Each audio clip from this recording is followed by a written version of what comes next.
విశ్వాసం ఉంటే సువార్త చెప్తావు. విశ్వాసం ఉంటే నువ్వు ఎందుకు సువార్త చెప్పట్లా? విశ్వాసం లేదు కాబట్టి. విశ్వాసం రెండు రకాలైన జవాబులు ఉదాహరణ చెప్తాను. విశ్వాసం ఉంటే సువార్త చెప్పటం అనేది. రాబర్ట్ ఫిలిప్ బ్రౌన్, ఆయన పేరు రాబర్ట్ ఫిలిప్ బ్రౌన్. ఆయన ఆస్ట్రేలియాకి ఇండోనేషియాకి మధ్యన దీవులు ఉంటాయి, పాపువా న్యూ గిని అని. అలాంటి ఒక దీవికి సువార్త చెప్పడానికి 22 మంది వెళ్ళి వెళ్ళిన 2 గంటలు చచ్చిపోయారు. ఎందుకంటే వాళ్ళు చంపు తినేశారు. ఈయన 23వ వ్యక్తి. ఈయన వెళ్తానంటే, ఎందుకు వెళ్తావనంటే, నాకు విశ్వాసం ఉంది వెళ్తాను అన్నాడు. ఏం చేస్తావు అన్నాడు. నేను చచ్చిపోను అంటలా, నేను కూడా చచ్చిపోతా, కానీ నాది ఒకటే ప్రార్థన ఏంటంటే, మీరు కూడా ప్రార్థన చేయండి, నేను అక్కడికి వెళ్ళి 12 గంటలు బతుకుంటే చాలు, అక్కడికి వెళ్ళి 12 గంటలు బతుకుంటే చాలు అని ఆయన ఏం చేశాడు తెలుసా? ఆయన పడవ అతి కఠినతరమైన రాత్రి 8 దాటిన తర్వాత వెళ్ళేటట్లు చూసుకున్నాడు. అందరూ పడుకుంటారు, అందులో లైట్లు గీట్లు ఉండవు కదా. ఈయన తెల్లారుజాము 8 గంటల దాకా బతుకుంటే చాలు అనుకున్నాడు. దేవుడు కృప చూపించి 36 గంటలు చచ్చిపోకుండా చేశాడు. 36 గంటల తర్వాత ఆయన పట్టుకున్నారు. ఈ 36 గంటలు ఆయన చేసిన పని ఏంటంటే, 36 గంటలు 3 గంటలు పడుకున్నాడంట. 33 గంటలు మోకరించి, ప్రభా ఈ దీవిలోకి నీ ఆత్మ కార్యము రావాలి, ఈ దీవిలో నీ కార్యం జరగాలి అని 33 గంటలు ప్రార్థన చేశాడు. ఆయన పట్టుకున్నారు. ఆయన్ని ఎవరు? ఆ కొండ జాతి మనుషులు ఉంటారు కదా, అడవి జాతి మనుషులు పట్టుకొని వీడు దొరకంగానే ఆయన చోట నుంచే పెట్టి, వాడికి కాపలాగా అటొకటి ఇటొకటి పెట్టి, ముందు చితిబంటేసి, వీడు దొరికాడు కదా కాబట్టి వాళ్ళ పండగ చేసుకోవడానికి డప్పులు గిప్పులు కొడతా పాటలు పాడుతున్నారు. ఎందుకని? ఆ పాటలు అయిపోయిన తర్వాత ఈ అబ్బాయిని ఆ చితిబంట మీద వేసి కాల్చేసి తినేయాలని. ఇది పరిస్థితి. ఇటు నుంచొని ఉన్నాడు రాబర్ట్ ఫిలిప్ బ్రౌన్, అటొకటి ఇటొకటి నుంచున్నాడు. వీళ్ళందరూ పాట పాడుతుంటే రాబర్ట్ ఫిలిప్ బ్రౌన్ కూడా పాట పాడుతున్నాడంట. అంటే వాళ్ళకు వచ్చిన భాష కాదు, ఈయన సొంతగా పాడుతున్నాడు. ఏం పాడుతున్నాడు?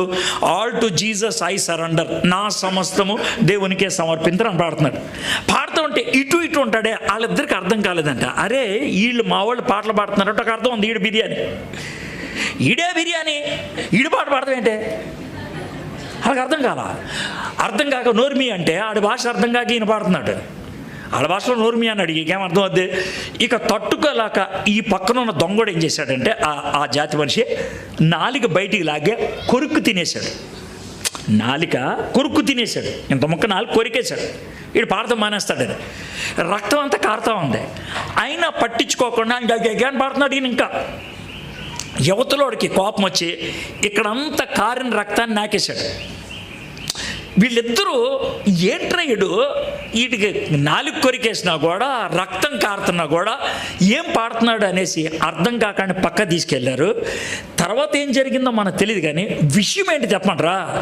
కొన్ని రోజులకి ఆ మొత్తం దీవంతా కూడా యేసు ప్రభువుని అంగీకరించేశారు. మీరు ఎప్పుడైనా టీవీలో చిన్న దాని అంటారు ధోతి కూడా కాదు, దాని అంటారు లంగోటి కట్టుకొని ఎంత లావు ఉండి ఫైటింగ్ చేస్తూ ఉంటారు, సుమో అంటారు సార్, అర్థమైందా? సుమో ఫైట్ అంటారు. ఆ సుమోవా దీవికి చెందింది ఏమో ఆడుతుంది. ఒకప్పుడు వాళ్ళు మనుషులు తినేవాడు. అయితే ఒక ఆయన విశ్వాసంతో నేను వెళ్ళాలి అనుకున్నాడు, వెళ్ళాడు. దేవుడు ఆ విశ్వాసానికి కార్యాన్ని ఇచ్చాడు. అర్థమైంది కదండి. ఇంకో 2 రకమైన ఉదాహరణ చెప్తాను. మీలో ఎప్పుడైనా జార్జ్ ముల్లర్ అనే పేరున్నారా? ఒకవేళ వినకపోతే దానికి సంబంధించిన పుస్తకం ఉంటుంది, విశ్వాస వీరుడు జార్జ్ ముల్లర్ అని. వినండి, చదువుకోండి, తెలుగులోనే ఉంటుంది, సులభంగా ఉంటుంది, చదువుకోండి.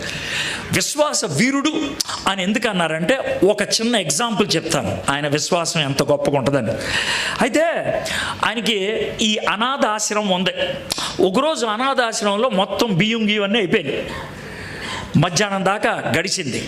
మేట్రనమ్మ వచ్చి, సార్ బియ్యం లేదు, వంట వండలేదు, పిల్లలు ఏడుస్తున్నారంటే మనోడు వెళ్ళి ప్రార్థన చేశాడు, ప్రభా ఆహారం ఈ ప్రభా అని.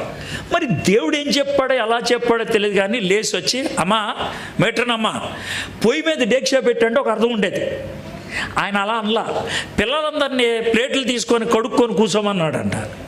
ఇంట్లో బియ్యం లేదు, పొయ్యి మీద ఏం పెట్టలేదు, పిల్లలకి ప్లేట్లు ఇమ్మంటే ఎలా ఉంటుంది చూడండి.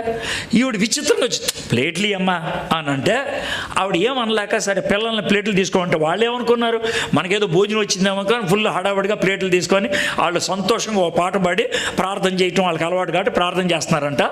ఈలోగా బయట ఎవరో డోరు కొట్టారంట, గేటు కొడితే వెళ్ళానంటే వెళ్తే ఒక ఎద్దుల బండి వచ్చి ఆగిందంట. ఎద్దుల బండి పక్కన ఒక ఆయన నుంచని అన్నాడంట, ఏమంటే ఈరోజు మాది పార్టీ, ఆ పార్టీకి చాలామందిని పిలిచాం, కానీ మా సంబంధంలో ఒకడు క్లోజ్ అయిన చచ్చిపోయాడు, ఈరోజు పార్టీ చేసుకోలేం. ఇది వేడి వేడి అన్నం, వేడి వేడి భోజనం, మేము మిగిలితే తెచ్చింది కాదు, దీన్ని పడేయలేక ఏం చేద్దాం అనుకుంటే ఎవరో చెప్పారు ఇక్కడ ఒక అనాథాశ్రమం ఉందని. మీకేం అభ్యంతరం లేకపోతే ఈ బిర్యానీలు ఈ భోజనాలు పిల్లలకు పెట్టరా, అవి తీసుకొచ్చి పెట్టారు. హిందీలో కహావత్ ఉంటుంది, దానే దానే పే లిఖా హువా హై ఖానే వాలా కా నామ్, దానే దానే పే, దాని మీద ఉంది రాసి వీళ్ళ పేరు. అయితే ఆ భోజనం వీళ్ళ దగ్గర రావడానికి ఒకటి పని చేయాలి, ఏంటది? విశ్వాసం పనిచేయాలి. విశ్వాసం అనేది స్విచ్ లాంటిది. కరెంట్ ఉందనే విశ్వాసంతో నొక్కే స్విచ్ని మనం ఏమంటాం, స్విచ్ నొక్కాం కాబట్టి లైట్ వచ్చిందనం, కరెంట్ ఉంది కాబట్టి లైట్ వచ్చింది, అంతే కదా సార్. దేవుని కృప ఉంది కాబట్టి వచ్చాం, కానీ కృప ఆపరేట్ అవ్వాలంటే దేవుడు మన నుంచి కోరేదేంటి తెలుసా? స్విచ్ నీ చేతిలో పెట్టా, నొక్కు, నా మాట నమ్మి నొక్కు, నువ్వు నా మాట నమ్మి నువ్వు నొక్కితే పని అవుతుంది. వాళ్ళకి విశ్వాసం ఉందంట, పనిచేయటం మొదలుపెట్టారు. మరి మీరు ఇంతకాలం 50 సంవత్సరాలు అయిపోయిందన్నారు ఇక్కడ చర్చిలు పెట్టి, మీలో కొంతమంది ఆది నుంచి ఉన్నవాళ్ళు ఉండొచ్చు, కొంతమంది 4-5 తరాల నుంచి విశ్వాస జీవితాల్లో కొనసాగుతూ ఉండొచ్చు. Where is your faith? Where is your faith? ఎక్కడుంది మీ విశ్వాసం? విశ్వాసం ఉంటే పనిలో కనబడాలి కదా, విశ్వాసం ఉంటే కనుక మన జీవితంలో తెలియాలి కదా. వీళ్ళకి విశ్వాసం ఉంది, పని ఉంది.